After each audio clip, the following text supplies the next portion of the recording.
श्री स्वामी समर्थ. थांबा, हा video skip करू नका, कारण आज मी तुम्हाला एक अशी सेवा सांगणार आहे जी जर तुम्ही अक्षय तृतीया दिवशी केली तर तुमच्या आयुष्यातील दुःख, अडचणी आणि अपयश हळूहळू नाहीसे होणार आहे. तुम्ही कितीही प्रयत्न करत असाल, पण जर सतत अडथळे येत असतील, पैसा टिकत नसेल, मन अस्वस्थ राहत असेल, तर कदाचित तुम्ही ही एक महत्वाची गोष्ट अजून केलीच नाही. आज मी तुम्हाला अक्कलकोट स्वामी समर्थ यांच्या कृपेने सांगणार आहे की अर्जुन दिवा सेवा, जी अनेक भक्तांच्या आयुष्यात चमत्कार घडवून गेली आहे. पण लक्षात ठेवा, ही सेवा साधी नाही, पण योग्य पद्धतीने केली तरच तिचा परिणाम दिसणार आहे. म्हणून हा व्हिडिओ शेवटपर्यंत नक्की पहा, कारण शेवटी मी तुम्हाला एक असा छोटासा मंत्र आणि नियम सांगणार आहे जो तुमचं आयुष्य बदलू शकतो. नमस्कार स्वामी भक्तांनो. अक्षय तृतीया हा दिवस खूपच पवित्र आणि अक्षय पुण्य देणारा आहे. या दिवशी केलेली सेवा, जप, दान हे सर्व अनेक पटीने वाढून आपल्या आयुष्यात सकारात्मक बदल घडत असतात. विशेषतः अक्कलकोट स्वामी समर्थ यांच्या भक्तासाठी तर हा खूपच खास दिवस आहे.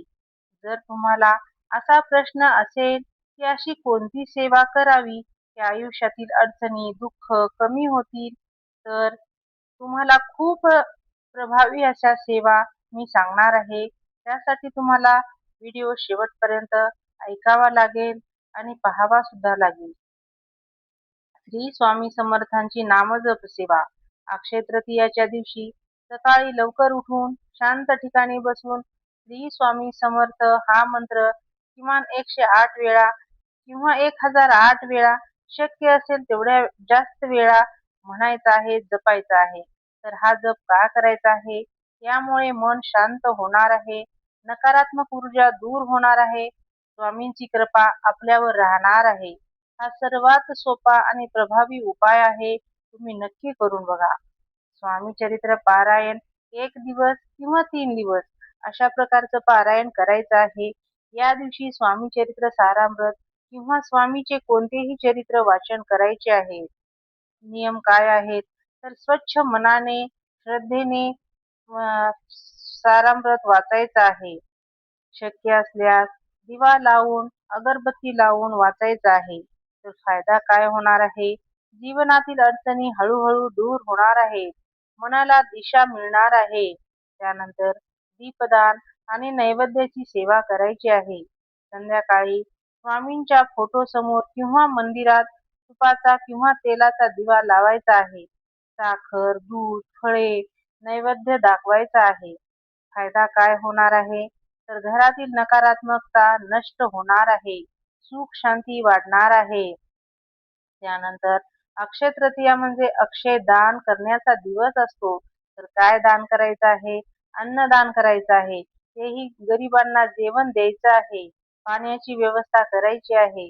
कपडे, धान्य हे सुद्धा दान करायचं आहे. तर हे का करायचं आहे? स्वामी समर्थ म्हणत असतात, ज्याला देतोस तो मीच आहे.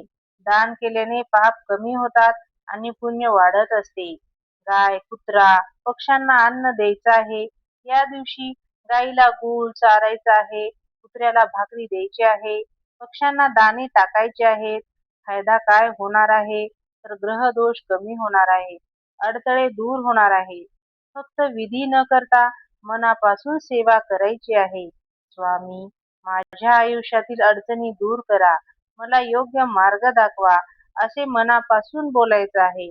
लक्षात ठेवा, स्वामींना दिखावा नाही तर भावना पाहिजे असते. त्यामुळे मनातून असं भावनात्मक बोला की स्वामी, माझ्या आयुष्यातील अडचणी दूर करा, मला योग्य मार्ग दाखवा स्वामी.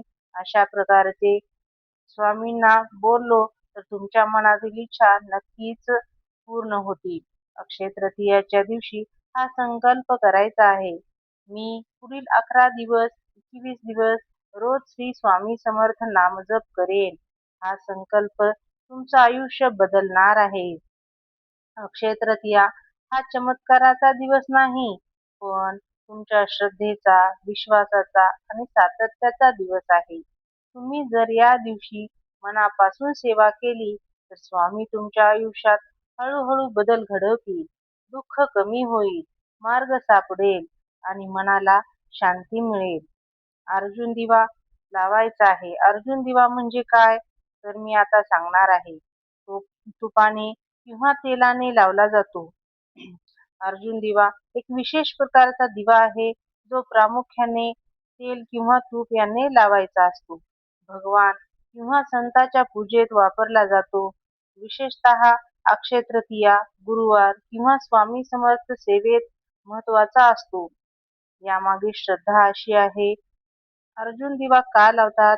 तर घरातील नकारात्मकता ऊर्जा नष्ट होत असते. आर्थिक अडचणी कमी होत असतात. मन शांत आणि स्थिर होते. देवाची कृपा सतत राहते. सकाळी किंवा संध्याकाळी स्वच्छ जागा निवडायची आहे. अक्षय तृतीया दिवशी अर्जुन दिवा कसा लावायचा आहे? तर अक्कलकोट स्वामी समर्थ यांचा फोटो किंवा मूर्ती समोर ठेवायची आहे. तुपाचा किंवा तेलाचा दिवा लावायचा आहे. दिवा लावताना म्हणायचं आहे श्री स्वामी समर्थ. किमान 11 ते 21 108 वेळा नामजप करायचा आहे. त्यानंतर दिवा रोज एकाच वेळेला लावण्याचा प्रयत्न करायचा आहे. मन शांत ठेवून प्रार्थना करायची आहे. शक्य असेल तर 11 दिवस सतत दिवा लावायचा आहे. अर्जुन दिव्याचा गुपित फायदा काय? अनेक भक्तांचा अनुभव असा आहे की सतत अर्जुन दिवा लावल्याने अडचणी हळूहळू कमी होतात. कामात अडथळे कमी होतात. घरात सकारात्मक वातावरण तयार होते. दिवा हा फक्त तेल, तूप जळवणं नाही, तो तुमच्या श्रद्धेचा प्रकाश आहे. जर तुम्ही मनापासून अर्जुन दिवा लावला तर स्वामी समर्थ नक्कीच तुमच्याकडे लक्ष देणार आहेत. अक्षय तृतीया हा खूप पवित्र दिवस असतो. या दिवशी केलेली सेवा, जप आणि दान याचे फळ हे अक्षय मिळते. या व्हिडिओमध्ये आपण अक्कलकोट स्वामी समर्थ यांच्या कृपेने अर्जुन दिवा सेवा कशी करावी याची संपूर्ण माहिती सांगितलेली आहे. जर तुमच्या आयुष्यात सतत अडचणी येत असतील, पैसा टिकत नसेल, मन अस्वस्थ असेल, तर ही सेवा तुमच्यासाठी खूप उपयुक्त ठरणार आहे. तर लक्षात ठेवा, अक्षय तृतीया हा फक्त एक दिवस नाही, तो तुमच्या नशिबाला नवी दिशा देण्याची संधी आहे. जर तुम्ही मनापासून अक्कलकोट स्वामी समर्थ यांची ही अर्जुन दिवा सेवा केली तर बदल लगेच दिसणार नाही, पण स्वामी शांतपणे तुमचं आयुष्य घडवायला सुरुवात करतील. कदाचित तुमचे अडथळे कमी होणार आहेत. कदाचित तुमचं मन सुद्धा शांत होईल आणि कदाचित ज्या गोष्टीसाठी तुम्ही इतके दिवस वाट पाहत आहात ती अचानक तुमच्याकडे येणार आहे. स्वामी समर्थ म्हणतात, भिवू नकोस, मी तुझ्या पाठीशी आहे. म्हणून विश्वास ठेव, सेवा कर आणि बाकी सगळं स्वामीवर सोड. जर तुम्हाला वाटत असेल की हा व्हिडिओ कोणाच्या आयुष्यात बदल घडवू शकतो, तर तो नक्की शेअर करा आणि स्वामींच्या अशाच शक्तिशाली सेवेसाठी चॅनलला सबस्क्राईब करायला विसरू नका. कारण कधी कधी एक छोटीशी सेवा संपूर्ण आयुष्य बदलून टाकते. श्री स्वामी समर्थ. जय जय स्वामी समर्थ.